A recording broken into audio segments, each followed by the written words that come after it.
तो कहानी की शुरुआत होती है नवंबर 1974 में, जहां हम एमिटिविल नाम के एक घर को देखते हैं। घर के बेसमेंट में एक आदमी बैठा था, जिसे रात के ठीक 3:15 पर कोई शैतानी आवाज कह रही थी कि उन्हें मार दो। ये सुनकर वो आदमी आवाज के कहने पर गन उठाता है और ऊपर जाकर अपनी पूरी फैमिली को मार देता है। फिर जब पुलिस को ये बात पता चलती है तो वो उस आदमी को गिरफ्तार कर लेती है। तो वो आदमी अपने बयान में कहता है कि मैंने उस घर में कुछ आवाजें सुनी थी और उन्हीं आवाजों ने ही मुझसे ऐसा डरवाया है। इसके बाद हम एक फैमिली को देखते हैं, जिनमें एक कपल था और 3 बच्चे थे। इनमें वाइफ का नाम कैथी था और ये तीनों बच्चे कैथी के थे, क्योंकि ये उसका दूसरा हस्बैंड था। अब इन दोनों हस्बैंड वाइफ ने एक नया घर खरीदना था, इसीलिए वो डीलर के पास जाती है, जो उन्हें वो शुरुआत वाला घर दिखाती है। यानी जो उस आदमी ने अपनी फैमिली को मारा था, मतलब की एमिटिविल। और वो घर काफी बड़ा था और कम पैसों में मिल रहा था, इसीलिए वो यही घर खरीदने का फैसला करते हैं। तो वो डीलर उन्हें इस घर की माजी अतीत के बारे में बताती है कि यहाँ बहुत सारे खून हुए। जो सुनकर कैथी का हस्बैंड जॉर्ज कहता है कि इसमें घर का क्या कसूर है, घर किसी को नहीं मारता बल्कि लोग एक दूसरे को मारते हैं। और फिर इसी सोच के साथ वो एक घर खरीद लेती है ताकि वो अपनी फैमिली के साथ अच्छे से रह सके। फिर कुछ वक्त के बाद वो फैमिली उस घर में रहने के लिए आ जाती है, जहाँ ये लोग काफी खुश थी। कैथी अपने बेटे को सुलाने के लिए चली जाती है, पर उसके बच्चे को नींद नहीं आ रही थी, क्योंकि वो अपने असली बाप को याद कर रहा था। इसीलिए वो अपनी मोम कैथी से भी पूछ लेता है कि क्या जॉर्ज हमारे असली डैड बनकर हमें प्यार देंगे। इस पर वो कहती है कि हाँ क्यों नहीं, बस उससे दोस्ती कर लो। अब उनकी ये बातें बाहर से जॉर्ज ने भी सुन ली थी और वो एक अच्छा डैड बनने का फैसला करता है और अपने कमरे में चला जाता है, जहाँ उसे काफी ठंड लग रही थी। तो वो बेसमेंट में आ जाता है हीटर चलाने के लिए। वहाँ उसे एक घड़ी दिखती है जिस पर 3:15 हो रही थी। ठीक इसी वक्त उसे कुछ आवाजें सुनाई देती है,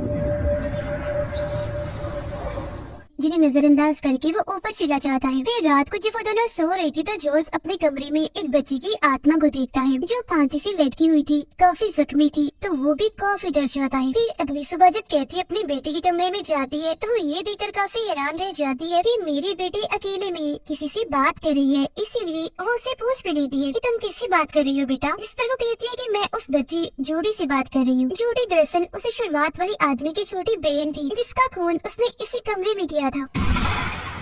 उसकी आत्मा अब इसी कमरे में भटक रही थी, जो सिर्फ कैथी की बेटी को ही नजर आ रही थी। फिर जब जॉर्ज लकड़ियाँ काट रहा था तो कैथी का बेटा उसके पास लोहे का एक औजार लाकर कहता है कि ये मुझे बेसमेंट से मिला है, जिस पर जॉर्ज गुस्सा करता है कि बेसमेंट मेरा ऑफिस है, वहाँ मेरा जरूरी सामान पड़ा हुआ है, तो अगर आइंदा की बात वहाँ गई तो अच्छा नहीं होगा। जिस पर वो बच्चा रोता हुआ अपनी मॉम के पास चला जाता है। अब कुछ देर के बाद उनकी बेटी कहीं नहीं मिल रही होती, तो वो दोनों काफी परेशान हो जाती है। फिर तभी इन्हें बोट हाउस से डोके भोंकने की आवाज आती है, तो ये लोग वहाँ चली जाती है। बोट हाउस दरअसल एक ऐसा छोटा सा कमरा होता है जो नदी के पास होता है, जिसमें कश्तियाँ रखी जाती है। वहाँ जाकर ये देखती है कि इनकी बेटी कश्ती में खड़ी हुई है और पानी में बस कूदने ही वाली है। तो जॉर्ज उसे ऐसा करने से रोक देता है और कैथी उससे पूछती है कि तुम अकेली यहाँ क्या कर रही हो। तब उनकी बेटी कहती है कि जूडी मेरी दोस्त बन गई है और मैं तो बस उसे अपना बोट हाउस दिखाने के लिए लाई थी। अब ये सुनकर कैथी को अजीब तो लगता है, पर वो नजरअंदाज कर देती है और अपनी बेटी को वहाँ से लेकर चली जाती है। जिसके बाद जॉर्ज बोट हाउस को लॉक करके चला जाता है। अब आधी रात को उनका छोटा बेटा वॉशरूम जाता है, जहाँ उसे अजीब तरह की डरावनी आवाजें आने लगती है। और जब वो हाथ धो रहा था तो उसके पीछे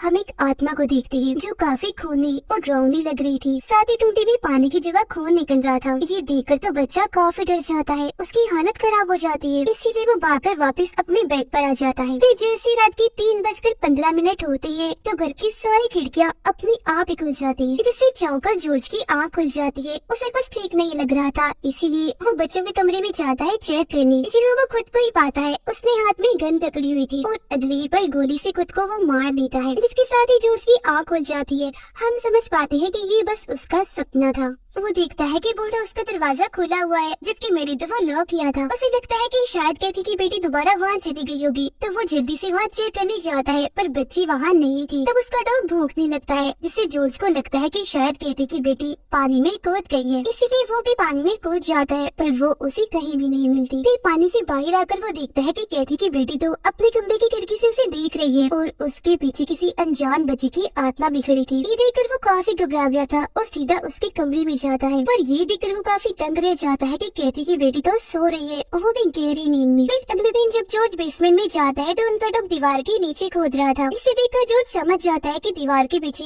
जरूर कुछ तो है। अब तभी इधर कैथी भी आ जाती है, जो उससे पूछती है कि तुम ठीक हो, तबीयत कैसी है। इस पर जॉर्ज कहता है कि मैं ठीक से सो नहीं पा रहा, मेरा मूड भी खराब सा है, जिसके साथ ही वो कैथी पर भी गुस्सा करने लगता है। अब उसका बदलता हुआ बर्ताव देखकर कैथी को काफी अजीब लगता है। फिर जब वो किचन में अकेली थी तो तभी उसके पीछे से कोई परछाई गुजरती है, जिससे उसे भी महसूस हो जाता है कि कोई मेरे पीछे से गुजरा है। और जब फ्रिज पर देखती है तो वहाँ अल्फाबेट्स यानी ABC से लिखा हुआ था, catch them and kill them, यानी उन्हें पकड़ो और मार डालो। अब ये देख उसे लगता है कि शायद ये जॉर्ज ने किया होगा, इसीलिए वो इस बारे में उसे पूछने जाती है। पर जब वो दोनों वापस आते हैं तो अल्फाबेट्स अपनी पहली वाली जगहों पर आ जाते हैं। इससे देख कैथी समझ जाती है कि जरूर ये मेरा वहम होगा। रात को वो दोनों बाहर खाने पर जाने वाले थे और बच्चों की देखभाल करने के लिए उन्होंने एक बेबी सीटर बुलाई थी, यानी बच्चों की नैनी, जो उनका ख्याल रखेगी। वो बेबी सीटर बच्चों को काफी पसंद आती है। उसके आने के बाद कैथी उसे सारा घर दिखाने के लिए ले जाने वाली थी, पर वो मना कर देती है, ये कहती हुई कि मैंने पहले भी यहाँ बेबी सीटर का काम किया है। जो फैमिली पहले यहाँ रहती थी, मैं उनके बच्चों की देखभाल करती थी। इसके बाद जॉर्ज और कैथी एक काफी अच्छे होटल में जाती है, जहाँ एक साथ बहुत अच्छे वक्त गुजारते हैं। उधर बेबी सीटर कैथी की बेटी को इस घर के बारे में बता रही थी कि जो इस घर का मालिक था, इन्हें शुरुआत वाला आदमी जोड़ी का भाई, उसे इस घर में से आवाजें आती थी जो उसे उसकी फैमिली को मारने का कहती थी। पहले उसने अपने डॉग को मारा, जिसके बाद अपनी पूरी फैमिली को मार दिया, क्योंकि उसका मानना था कि वो सब शैतान है। ये बात बताने के बाद वो कैथी की बेटी के कमरे में जाती है और उन्हें बताती है कि ये कमरा जोड़ी नाम की एक बच्ची का था, जिसे उसके भाई शुरुआत वाले आदमी ने मार दिया, जहाँ बाद में फिर उसकी लाश अलमारी में से मिली थी। अब कैथी की बेटी उसे कहती है कि जोड़ी का कहना था कि तुम अच्छी नहीं थी, तुम एक गंदी बेबी सीटर थी। इस पर बेबी सीटर कहती है कि वो तो मर चुकी है, फिर वो ऐसा कैसे कह सकती है। इस पर वो बच्ची कोई जवाब नहीं देती। अब कैथी का बेटा उसे चैलेंज देता है उस अलमारी में जाने का, और जैसे बेबी सीटर उस अलमारी में जाती है तो जोड़ी की आत्मा उसे डरा देती है। जो जख्मी थी, उसके माथे पर गोली का जख्म था, वो उसका हाथ पकड़कर उसकी उंगली अपने जख्म में घुसा देती है। इस वजह से बेबी सीटर बहुत डर जाती है, उसकी हालत खराब हो गई थी और वो गहरे सदमे में चली जाती है। उसकी हालत देखकर बच्ची एम्बुलेंस को बुला लेती है। इतनी ही देर में जॉर्ज और कैथी भी वापस आ गई थी। वो भी काफी तंग रह जाती है बेबी सीटर को ऐसी हालत में देखकर। वो कैथी को बताती है कि मैंने घर में जोड़ी को देखा, जिससे अब कैथी भी समझ जाती है कि ये नाम तो मेरे बेटे ने भी लिया था, जिसका मतलब है कि घर में कुछ न कुछ तो है। जबकि जॉर्ज को लगता है कि शायद ये सब बच्चों ने उसके साथ मजाक किया होगा, तो वो उन्हें काफी डांटता है। फिर कैथी अपनी बेटी के पास जाती है और उससे पूछती है कि बताओ हमारे जाने के बाद यहाँ क्या हुआ था। इस पर उसकी बेटी बताती है कि जोड़ी ने बेबी सीटर को डराया क्योंकि वो उसे अच्छी नहीं लगती थी। और मामा आपको एक और बात बताऊं, जोड़ी का कहना ये भी है कि जॉर्ज भी कोई अच्छा इंसान नहीं है। फिर अगले दिन जॉर्ज लकड़ियाँ काट रहा था और उसे देखने से लग रहा था जैसे वो काफी गुस्से में है। वो कैथी की बेटी को कटी हुई सारी लकड़ियाँ रखने के लिए कहता है। लकड़ियाँ काफी ज्यादा थी तो उसे रात हो जाती है, जिससे कैथी का बेटा काफी थक चुका था और जॉर्ज की इस हरकत की वजह से कैथी भी उससे काफी नाराज होती है। अब रात को बेसमेंट से जॉर्ज को कैथी की दोनों बच्चों की आवाजें आती है, जो उसे गाली दे रही थी, बुरा भला कह रही थी। साथ ही उसे एक शैतानी डरावनी आवाज भी सुनाई देती है, जो जॉर्ज को कहती है कि उन्हें मार डालो। उस आवाज को सुनकर वो काफी घबरा गया था, इसीलिए उस दीवार के पीछे जाता है, जहाँ उसे खून की लंबी सी नाली दिखती है। थोड़ा आगे बढ़ने पर वो वहाँ खुद को भी पाता है, जो काफी जख्मी था,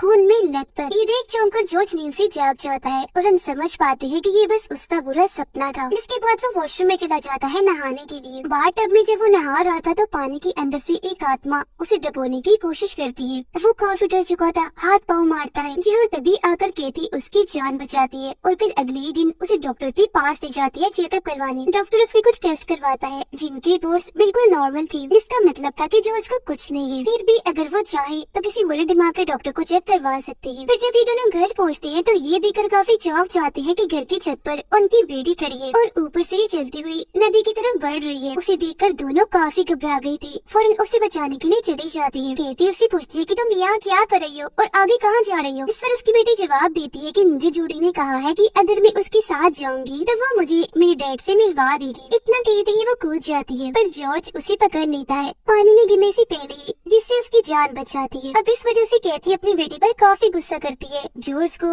उनकी हरकतें काफी अजीब लगती है। वो उन सबको पागल कहकर अपना सामान लेता है और बेसमेंट में रहने के लिए चला जाता है। जिसके बाद कैथी एक फादर के पास जाती है और उन्हें बताती है कि मेरे घर में कोई बुरी शक्ति है, इसलिए सब कुछ अजीबोगरीब हो रहा है और इस वजह से मेरा घर टूट रहा है। ये सुनकर फादर परेशान हो जाते हैं। कहते हैं कि 1 साल पहले बिल्कुल बिल्कुल ऐसा ये केस मेरे पास आया था। कहती है कि क्या ये केस उसी आदमी का था जिसने अपनी पूरी फैमिली को मार दिया था, जिसमें जूडी नाम की बच्ची भी थी। इस पर फादर कहते हैं कि हाँ, तो ये सब तुम कैसे जानती हो? कहती जवाब देती है क्योंकि अभी हम उन्हीं के घर में ही रह रही है, यानी एमिटीविल में। घर में जॉर्ज का बर्ताव काफी अजीब हो गया था। वो कहती कि बेटे को मारता है, उसे धमकाता है, फिर रात को बेसमेंट में जाकर अपनी फैमिली की वीडियो देखने लगता है, जहाँ एकदम उसे कहती का बेटा किसी शैतान की शक्ल में नजर आता है, जो देख उसकी होश उड़ जाती है। जिसकी थोड़ी देर की बाद वो सो जाता है। फिर रात को ठीक 3:15 पर उसकी आँख खुलती है। उसे फिर से वही शैतानी आवाज सुनाई देती है, जो उसे एक ही बात कहती है कि उन्हें मार दो। इसी के साथ घर के सारे दरवाजे अपने आप ही खुल जाते हैं। तब जॉर्ज एक कुल्हाड़ी लेकर घर से बाहर बोट हाउस के पास जाने लगता है। बोट हाउस में आकर एक आत्मा उस पर हमला कर देती है। तब अपनी जान बचाने के लिए वो कुल्हाड़ी से आत्मा पर हमला करके उसे मार गिराता है। पर जैसे वो होश में आता है तो देखता है कि यह कोई आत्मा नहीं थी, बल्कि उसके हाथों उनके डॉग का ही खून हो गया है। अगले दिन फिर कैथी उसे कहती है कि हमें ये घर छोड़कर जाना होगा क्योंकि ये भूतिया घर है, पर वो ये घर छोड़कर जाने के लिए साफ साफ मना कर देता है। तो इसी बात को लेकर उनकी लड़ाई हो जाती है। इतनी ही देर में उनके बच्चे भी वहाँ आ जाते हैं, जो अपनी मम कैथी को बताते हैं कि डॉग कहीं भी दिखाई नहीं दे रहा, पता नहीं वो कहाँ चला गया है। उन्हें लगता है कि जरूर डॉग को जॉर्ज ने ही गायब किया है या उसे मार दिया, तो वो इस बारे में उससे पूछते भी है, जिस पर जॉर्ज इस बात का कोई जवाब नहीं देता। अब दोपहर को फादर उनके घर आते हैं, जो कैथी की बेटी के हाथ में काले रंग का बालू देखते हैं। कैथी को बताते हैं कि जो बालू तुम्हारी बेटी के पास है वो जूडी का था, लेकिन हैरत, उस बालू को तो जूडी के साथ ही ताबूत में दफन कर दिया था, तो अब वो ताबूत से बाहर तुम्हारी बेटी के पास कैसे आया? जो कहने के बाद फादर घर के अंदर जाकर हर जगह होली वाटर डालते हैं, यानी शैतान भूतों को भगाने वाला पानी। लेकिन जैसे पानी वहाँ गिरता है अचानक ही गायब हो जाता है और अगले ही पल मक्खियों का बड़ा सा झुंड फादर पर हमला कर देता है। एक शैतानी आवाज उन्हें भी सुनाई देती है, जो उन्हें यहाँ से भागने का कहती है। तो फादर ऐसे ही करते हैं, जल्दी से यहाँ से भाग जाते हैं। रात को एक बार फिर जॉर्ज की नींद खुल जाती है, जहाँ वो शैतानी आवाज दोबारा से उसे कहती है कि सबको मार दो, यानी अपनी फैमिली को। अब ये आवाजें काफी डरावनी थी जो उसके दिमाग में गूंज रही थी, इसीलिए वो काफी तकलीफ में था। वो बाहर आकर वहीं लेट जाता है ताकि आवाजें आना बंद हो जाए। अब उसकी ये हालत कैथी ने भी देख ली थी, इसीलिए वो अगले दिन लाइब्रेरी जाती है और इस घर के बारे में सारी जानकारी वाली अखबार पढ़ने लगती है, जिससे उसे पता चलता है कि शुरुआत वाले आदमी इन्हीं जूडी के भाई को अपनी फैमिली शैतान लगती थी, इसीलिए 28 दिन बाद उसने अपनी फैमिली को मार डाला था। अब इसी अखबार में वो एक किताब का प्रिंट छपा हुआ देखती है, जिस पर एक जादूगर का नाम लिखा हुआ था, जिसके बाद वो इस किताब को ढूंढकर पढ़ने लगती है। उसमें लिखा था कि वो जादूगर काफी बुरा और जालिम था और उसने ये घर 1671 में बनवाया था, जहाँ वो लोगों पर अलग अलग तरह की शैतानी जादू करता था, जिसके बाद बुरी तरह उन पर जुल्म करके उन्हें मारकर शैतान को सेक्रीफाइस कर देता था, यानी उनकी बलि शैतान को चढ़ा देता था। फिर एक दिन उस जादूगर ने अपनी ही बलि चढ़ा दी ताकि उसकी आत्मा इस घर में बंद हो सके, वो भी हमेशा के लिए। अब ये देखकर कैथी समझ जाती है कि उस घर में जादूगर की आत्मा है जो जॉर्ज से ये सब करवा रही है। उधर जॉर्ज को ये आवाजें अभी भी काफी सता रही थी, इसीलिए वो बेसमेंट का दरवाजा ही तोड़ देता है और अंदर जब जाता है तो उसे वहाँ वो जेल दिखती है जिसमें वो जादूगर लोगों पर जादू किया करता था और जुल्म करने के बाद उनकी बलि चढ़ा दिया करता था। आगे बढ़ने पर फिर उसे वो जादूगर भी दिखता है जो उसकी आंखों के सामने ही अपना गला काट लेता है। तब उसका सारा खून जॉर्ज के ऊपर जाकर गिरता है, जिससे अब वो भी पूरी तरह पोजेस हो गया था, यानी उस जादूगर जो शैतान बन गया था उसके कब्जे में आ चुका था। कैथी फिर फादर के घर जाती है और उनसे पूछती है कि आप हमारे घर से क्यों भाग गए थे। इस पर फादर उसे बताता है कि आपके घर में एक आत्मा है जो काफी ताकतवर खतरनाक है, उससे मैं नहीं लड़ सकता था, इसीलिए भाग आया। ये सुनकर कैथी वापस अपने घर आती है, जहाँ वो जॉर्ज को काफी अजीब हालत में बोट हाउस में देखती है। वो कैथी पर भी हमला करके उसे मारने की कोशिश करता है, पर वो वहाँ से भाग जाती है। कैथी की बेटी जब बेसमेंट में जाती है तो उसे अपनी फैमिली के सभी मेंबर्स के नाम की ताबूत दिखती है, जो देख वो काफी डर जाती है और कैथी को भी लाकर ये दिखाती है, जिसके बाद ही फैमिली यहाँ से निकलने का फैसला करती है। अब जॉर्ज जो पूरी तरह पोजेस था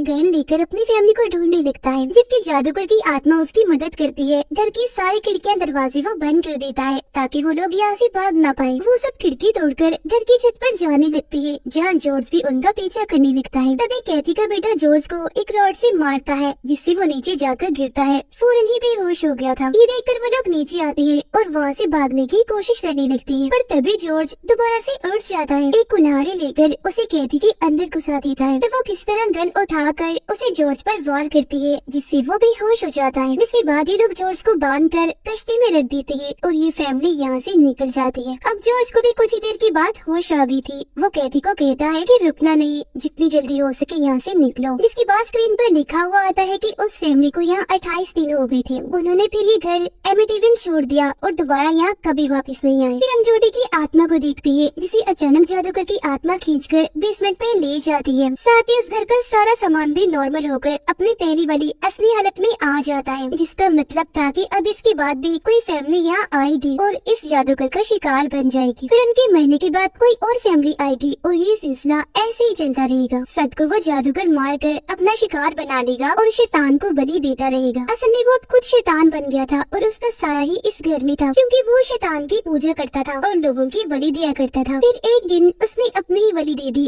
ताकि वो हमेशा साया बनकर इस घर में रह सके। वो घर के मर्दों को पोजेस करके उनसे उनकी फैमिलीज को मिलवाता था और ऐसा करके अब उसे खुद भी ताकत मिल रही थी। वो यहाँ अपना राज बनाना चाहता था और इसी के साथ ये सच्ची कहानी इधर ही खत्म हो जाती है।